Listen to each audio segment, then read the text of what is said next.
હવે આ ફરીથી એકવાર આવડું આપણું શું છે વિજ્ઞાનનું ઉપકરણ.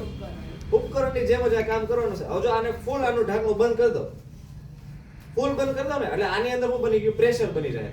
હવે જો આની અંદર પેલા હવા છે, પેલા ફૂલ હતું ઢાંકણું, પછી આપણે બંધ કર્યું તો પેલા આની અંદર શું હતી? હવા હતી. તો હજી આની અંદર હવા છે. હવે હું આ દબાવું, નળ ખોલું તો જેટલી હવા હશે ને એટલું પાણી નીકળશે. પછી ધીરે ધીરે પાણી કેવું થઈ જાય? ઓછું. જો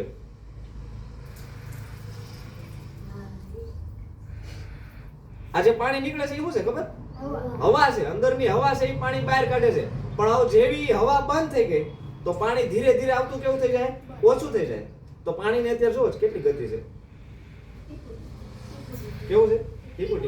પણ હવે પાછું જો આપણે ઢાંકણું ખોલી નાખ્યું, ઢીલું કર્યું, તો આની અંદર હવે શું જવાની છે?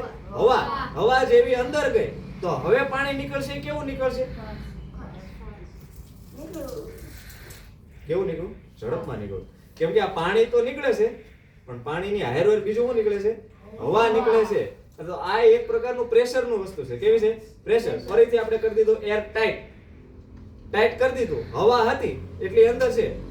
ઢાંકણું ખોલ્યું, આનો નળ ખોલ્યો, હવા હતી એટલું નીકળી ગયું.